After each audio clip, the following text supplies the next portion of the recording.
Hello everyone, welcome back to the Jay Cook's channel. Today we have invited our top analyst Jay Cook and Terry Bishop to join us with the discussion. How are you doing today, Sherry Invest? Yes, to get started, the first question is about the macro. So what do you guys think about the stock market will go in the coming summer? As we have the PCE report will be released this Friday, do you guys think it will be like the I and the CPI report like previously, which is good for the stock market? Hi, Sherry. So it's good to see you. So my own personal take is, and hi, everybody. My own personal take is I have been very bullish on the market and moved to a position where there's going to be some kind of summertime consolidation when we start to see the market responses to good news on inflation be something less than super excited. And I think we're starting to see some of that now, especially when you see we're coming off CPI previewing the PCE coming up Friday morning. We're seeing CPI. We saw CPI come in at what was on the super core services side, what would have been an annualized under 2%. And that's been the most sticky area of the inflation picture. And so that's really terrific news. And at the same time, job openings have come all the way back down in the JOLT survey to where they were before the pandemic, which is huge slackening there. And that really takes the Fed, puts them in a very, very comfortable position. So I think people know that we're going to start to see this shift into where we've got inflation back under control, but we've had the rally kind of presaging that. So we've seen the long duration part of the market just fly higher well in front of this. And I think if we see a really good PCE number, which looks like it's lined up well, and we see the market fail to react really well, then I think maybe we're starting to signal that we're heading into some kind of consolidative period. I would agree with Terry on that front there. I think most people are comfortable that we are seeing some deflationary pressures coming. They're keeping a close eye on yields, but I feel growth is a bigger driver than inflation right now around yield performance. And that's what people want to watch. They want to watch that soft landing or the no landing as we're starting to see more and more people talking. I think there's certainly a risk to upside inflation, especially if we were to see some poor earnings reports over the next couple of weeks where there would be that stagflationary feel to it. But for now, I think people are comfortable with the inflation picture. And as long as it comes in relatively in line, then you shouldn't see much of a reaction and it'll be viewed as more of a non-event. Right. Hey, those are good thoughts, Jay. And I agree with what Jay's saying. And the one thing I wanted to point out to everybody, one of the interesting things we've seen over the last few days is the dollar breaking higher in response to no real data to support that. And now we see the 10-year pop back up on the yield side. And that's all maybe positioning in front of PCE, not maybe because people are looking for a hotter than expected PCE, but maybe people are looking for a sort of market sell the news situation and pre-positioning with hedges. Got it.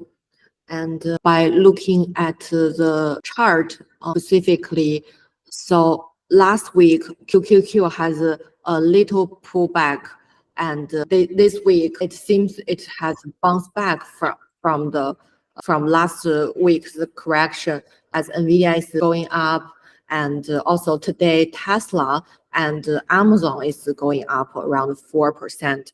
So what do you guys think of the continue the rally through this summer? Well, through the summer is going to be a little tougher to determine. I think if we're looking short term for tech, Micron earnings out Wednesday afternoon will be a key read for us. If we see them blow out expectations, and there are high expectations for Micron to do that, and we fail to see a push higher in tech, I think that could lead to some more profit taking. And I think that's what we've seen over the last couple of sessions. People simply banking profits after a pretty big run.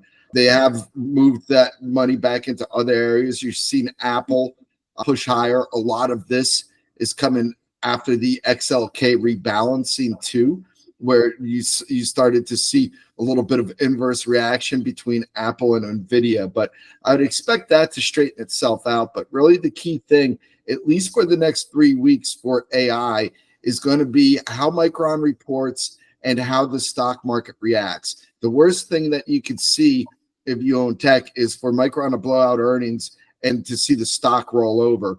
That could signal some more profit taking we're in a blackout period for stock buyback, so it could push to further downside in tech. What do you think, Terry?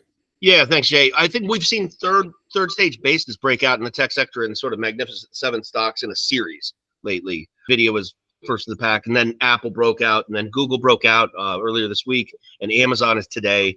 And I think there's a point where exhaust that process. You don't fight the trend, and that's the trend right now, but these are large breakouts after relatively stable sideways ranges for maybe a month and a half in each of those cases, and something that finishes out something like an ascending triangle. And then you see that big breakout bar. And today's Amazon's day at that party. And it will be interesting to see if they can sustain this momentum. But certainly there's nobody positioned on the other side of these stocks at this point.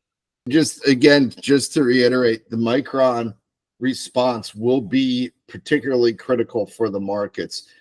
People do not want to see a sell-off on a good number, because that could, and Terry, tell me if you agree with that, this point to a possible fake out on that break that we were just talking about. So that's just the one thing that I would be very cognizant of, watching the price action post Micron to see if there's follow through on this, or if there's a little bit of buyer's exhaustion. Goldman Sachs in a report recently showed that they saw the biggest outflow of tech names in a couple of months there. So there's definitely been some profit taking. The question is going to be, how much appetite is there to buy a pullback? Yeah, Terry, I agreed. And Terry and I have both been extremely bullish in our articles and premium analysis since really late mid-October of last year and into November. And the question is, are we finally to a point where we're going to start to see share exhaustion? And if you're following a trend like this and you've been bullish and you're looking for that almost late 90s style rally, and we've seen that, you're following it until it starts to break on good news, just like Jay is talking about. Yes, got it.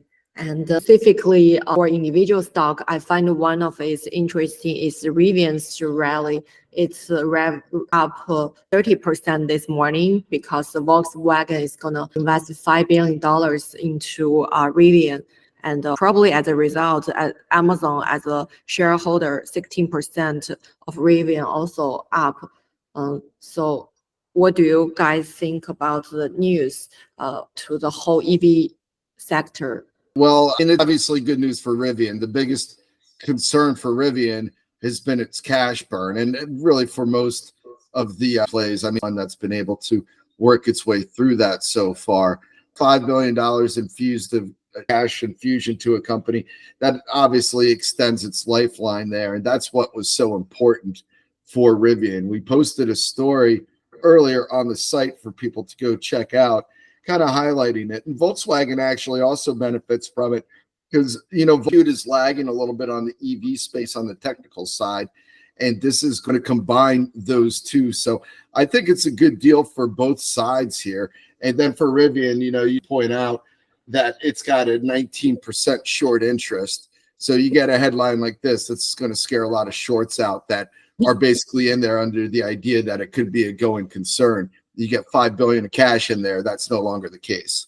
Got it. And I see probably about my question so far. Do you guys have any interesting point to our viewers like they can pay attention to this week? You mean any specific setups? Yes, or some about the market. I mean, I would bond market in front of the debates in the United States coming in. There's been a lot of speculation about who is going to be better for the long-term fiscal picture for the United States. And I think you're going to see the 10-year bond futures contract be a sort of real-time account of that. And then, of course, you're going to come right off of that into PCE. And as we were discussing earlier, you get a really good PCE print and you get a really pushing from the market. I think that's a very significant data point. I would add tomorrow, Thursday afternoon, there's going to be a 7-year bond auction. We've had a 2-year and a 5-year bond auction this week, and so far they've both been very strong. I think part of this is due to coming, Terry was talking about election, the U.S. debate, but let's not forget we also got French and UK elections coming up. We've seen currencies, the Chinese yuan just against the dollar. The Japanese yen is near all multi-decade lows, sliding lower. So part of the issue around these strong auctions is the dollar is the cleanest shirt in the laundry, basically. So, but the 2, 5, and 7 year there is concerns that that could be a little weaker. We haven't seen that so far, and that's certainly been a positive for the broader markets. But keep an eye out on that. And again, the Micron results. And I think, Terry, you got something to add here, right? Yeah, I just want to say the international demand for treasuries has been really on display. We've seen the 10 and 30 year a couple weeks ago that was just really clear, and you started to get the sense that there was going to be a lot of upsets in France. And France is really now, we used to have a three-legged stool with the Eurozone debt picture. The Eurozone debt picture is really unstable because you've got a lot of Northern Europe money basically holding spreads together in the South. And if you start to see somebody like France start to question whether or not to be involved, the old Brexit scenario, then that's going to put the whole thing on Germany, and they're not going to be involved, and it all just kind of unravels from there. That unravels, then the way that you price defaults in Spain, in Italy, right now the pricing is completely off, and there's no way you're going to be able to see that whole system hold up. So we've got French elections. Really, this is going to be resolved in the month end. And I think that extremely correct that may be one of the main. I mean, Jay is extremely the main factors that really put together why we dollar rally in the face of cooling inflation information. God, it seems more floats to the U.S. market right now. Like comparing with other market, stock is the strongest performance. Yeah, and it's been sure. hugely dominant. Cool.